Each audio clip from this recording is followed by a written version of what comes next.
Back here for the bottom of the third inning between Tufts and Wheaton.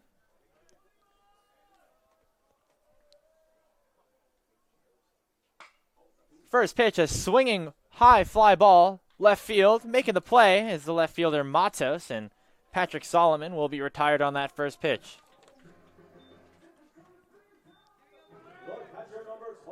That was probably the best contact we've seen from a jumbo hitter so far today, and that's just a testament to what Josh Fisher's been doing on the mound. 7 up, 7 down early on in this game, as we'll see how long his leash is. Of course, only outing so far 4 innings of work. About 2 weeks ago. First pitch by Connor Bralla is a high drive to left field. That ball is gone. Connor Bralla. Another home run. That's his second of the year, as the jumbo backup catcher caught fire early on this 24-24 season. Jumbo's even the score up. It's 1-1. A towering jack by Connor Bralla. First home run recorded in his collegiate career a couple of weeks ago against Eastern Connecticut State. And he does it again on the first pitch he sees against Josh Fisher and the Wheaton Lions.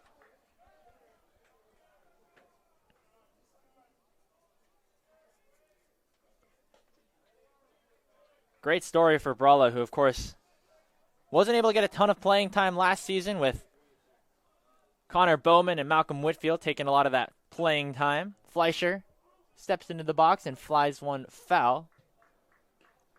But with Whitfield down for today after catching both games against Bowdoin, Bralla gets an opportunity, and hey, he's starting to make this conversation interesting about who deserves to get that playing time behind the plate. Fleischer grounds it to third. It's bobbled by Wensley. He picks it up, fires over to first. The speedy Fleischer not able to get there in time, and there's 2 down. Nice play by Wensley over at third base, and there's 2 away as the lineup will swing back around to Ben Leonard. We've seen some really nice plays on that left side of the infield for the Wheaton Lions so far today. Marr making a bunch of plays in those first 2 innings, and then a nice one there from Wensley. Here's Leonard, flew out to center his last time up. Fisher deals a breaking ball in there for a quick 0-2 count.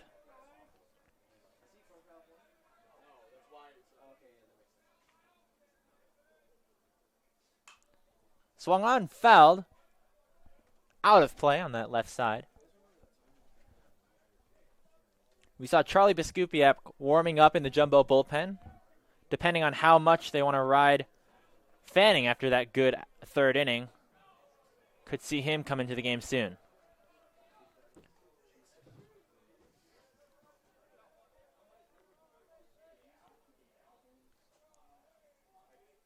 Here's the pitch from Fisher.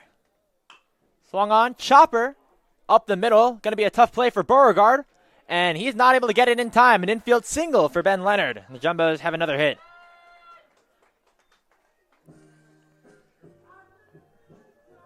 Maybe one of the easier balls to retrieve. That quoted Baltimore chop there for the second baseman Beauregard, but with the amount of time it spends in the air, and Ben Leonard, the one on the base paths, who had 21 stolen bases in 2023, there's just not enough time for Beauregard to make that play. Here's McCullough with a runner on and 2 down.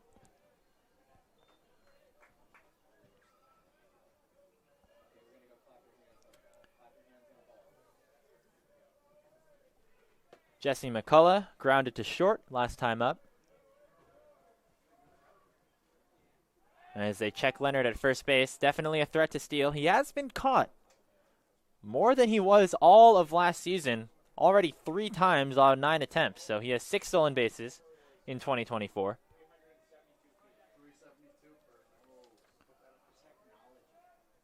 Here's the 1-0 as Fisher will deal to McCullough. Runner goes. Pitch in there for a strike. The throw from Bellin. Not in time, as that's a stolen base recorded for Leonard.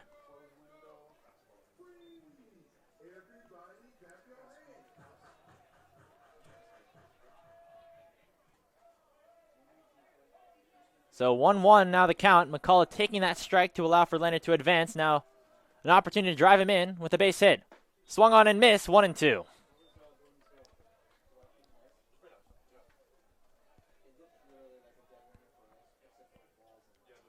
(1-1) here between Tufts and Wheaton.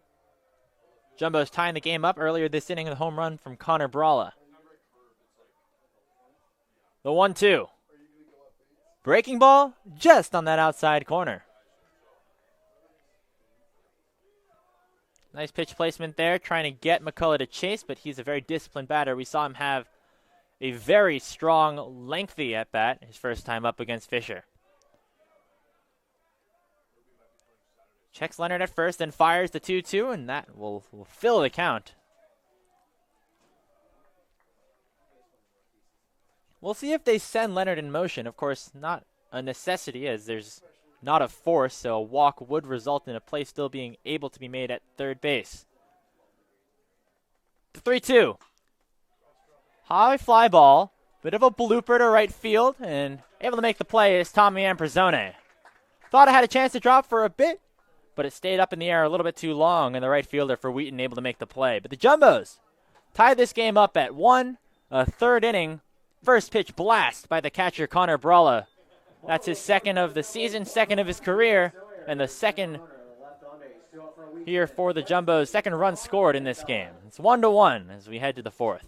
I mean, you see Porsche, Dardock, Zaption even still on the bot side of the map. It is this structure going down, so that's going to be all two. Things considered, you did get the 2, albeit a little bit delayed, and now moving into the inner tower as well. Porsche coming in with the TP. UST want to fight this 5-on-5. They do have Aaron reset at the moment. They need to make sure that the Get Excited times out before UST engages. I really wanted SCU to run top lane. You see that big wave that's crashing here on the other side, but they're instead going to be going for a fight in the mid lane. Again, go for anything. Strampus needs to be the one to find the engage. You see him hovering there, the stun available upon his next spell, but doesn't look like St. Louis have anything to fight for, so they'll go back to the base and reap their rewards. Yeah, and now the gold lead less than 1,000 for the first time since we saw UST really take control. And I'm pretty sure, Graham, that we're starting to look at this, right? We were saying it's going to be either a very fast 3-0 from UST or a tightly contested series. I think we're in for the second. It looked for a little bit like we might have been going for that 3-0, but St. Louis coming back and coming back strong. They're scrappy.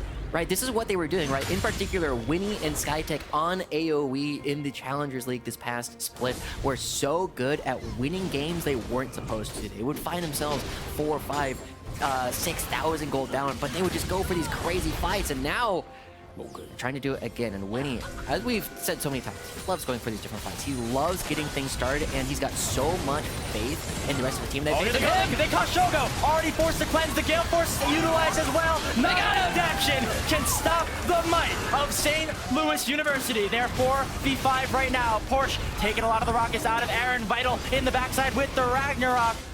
Only the 1 kill, but it is a big kill for St. Louis University. It's a huge kill. There's no wave clear now. Robbie Baba has to back off. Strampus, I mean, he just throws down the Baron. He knows if he kills Daption, that is going to be even more, but they don't have the wave right now. They don't have a Baron to go for. So this is just going to be a lot of gold that goes over towards the side of SLU, and they can reset with it to go for the Baron. And for the first time this game, they're ahead. If you took these teams and made them play against each other, maybe even just a couple of months ago, I think UST probably run the floor with St. Louis, but they've had the last couple of weeks to come together in St. Louis. The camaraderie has been incredible between these 5 players, and they're showing, even though it fell behind a little bit, they're able to punch right back. Vital running across Dardock. Yeah, I mean, the last time that SAU was able to take down UST, it did come at the time when they were playing with Dox in the mid lane and Strampus up and top, and Vital hadn't yet joined the organization, but I love this delay. That's the second time Dardock has stopped Vital from backing away from actually getting the gold. And they're stopping him again! And now might even get the kill. Vital already chunked down to about 500 HP. That might be enough for UST to turn their sights towards Baron. That's ridiculous, right? Vital stopped 3 times in a row, not going inside the base to back away, and now he's going to be late to this fight. This is a tough spot. Winnie's the only person here in time. As the ult, he has to get in somehow, some way. Shogo in the back of the Baron pick, keeping himself safe. Dardock issuing the Cyclone. Wild growth in onto the big stun, a big bear out of Strampus and Aaron. and Rockets. Porsche, the main target right now. Vital finally arriving back into the fight. Super Mega Death Rocket comes out. The flash forward out of Vital. Robbie in a lot of trouble. And Robbie Bob goes down to the shotgun. Down goes Vital's way. And now Aaron's excited. Aaron's looking to finish the kills. Aaron's looking to finish the game. 2-0 St. Louis, and UST still on the run. Oh my god, they're looking for even more. Aaron finding another one. Here we go. There it is. It is a trade 1-for-1. Winnie crucially goes down. Might make it harder for SLU to go towards the Baron. But we can see they are so confident in finding these fights. They've won 3 in a row at this point. They've won 3 in a row, and so much of it comes off the fact they're playing beautifully around the strings. They're finding the pocket, and Aaron and Stromfist untouched in a fight yet again. They're going to be starting up the Baron right here on Shogo. I mean, this guy doesn't have a smite. He's coming around. He and Dabjin. Are these guys Danny? Is this Danny? Oh no, it might just be low health bars here on the solo laners of SLU. Crucially, the Q misses here from Shogo. Green and purple guns can still do a lot of damage. The Baron will be taken down, but now SLU have to get out safely. And Vital might be caught out just a little bit, but here comes Robbie Bob off the teleport, forcing a flash out of Baron. SkyTech in a lot of trouble as well. The Wild Girl popped onto himself, and SkyTech will live. But do they get out? Vital's still running away. He's got the empowered recall. He's getting chased down. Shogo. Wow, Shogo doing a lot of damage. They're gonna force the flash away. Shogo will take him down. That was way too close for comfort. Wow, that's why McGovern over to Bell. It's blocked, but the shot lands out of bounds. Margetts and Rosario got there, just weren't able to angle the hands the right way. Number 13, Didi Carranza.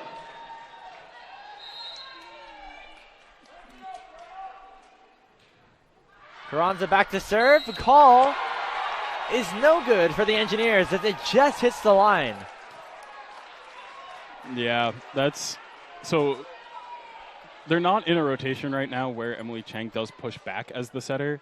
So there's no one playing right against that back line to see whether it's going in or out. Person any needing to go all the way back to kind of track it, but just wasn't far enough to see whether or not it was in or out. Keller, another one. Kill number 12. She's racking them up. The rest of MIT lagging behind a little bit. They're down by 7 still with Gavros back to serve. We'll see whether or not Chang chooses to continue to force the ball to consecrate a Rosario as often as possible now that she has entered the front row. Much needed service ace, though, to come in from Gavros. Gavros had an ace yesterday. Has 50 now on the season. Her and Margetts have eclipsed that mark for the Engineers. 6 points is the deficit. Now it's 7 after the error. Cannot afford to be trading points back and forth like that, not after CMS has hit that 20-point mark. I'm expecting some sort of crafty play out of serve receive here. Wouldn't be surprised to see Rosario go sprint as fast as possible over to that right side position. Margetts blocked and landing out of bounds. Yeah. And there it is from that outside position, looking for the outside hand of the blocks, hitting it off of the left side block, comes out of bounds immediately. That's how these pin hitters need to be swinging right now for the Engineers. It's a much needed side out for MIT. Another block and landing out. Chang and Rosario, they thought they got there. But now Claremont just 3 points away from taking a dramatic 2-0 lead.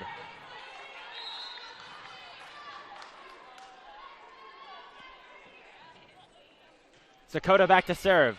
Miscommunication from Margetts and Gavros, and nobody's able to get there. An ace picked up for Izzy Sakota. Yeah, miscommunication along the back line. Engineers going to take a timeout. Very well-rounded attack on the other end for Claremont. Nobody higher than 7 kills, but got at least 4 with at least 4 kills. Chang over to Grag.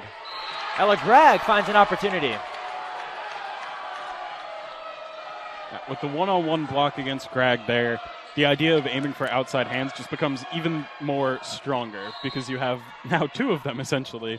Because if you hit off of the left, ball goes out of bounds to the towards the bleachers, towards us. If it hits the right, it stays on the court, and more often than not is going to go down. McGovern beautifully placed. Wow. The setter dump is pure, and it's set point once again. That was so clean from Georgia McGovern. so clean. Gibbs had it read that the ball was coming over to try and make a play, and that McGovern is in the front row, so she does have the potential to go up and swing. But McGovern, seeing Gibbs in sight, knowing that she does have the availability to, instead of making any aggressive play, just put that one behind her. It was beautiful. Ella Gragg will answer right back, and they're going to need a big service run here for MIT to keep themselves alive. Lauren Keller re-entering, Chang back to serve. This is the rotation, Jordan, that you would kind of want for MIT.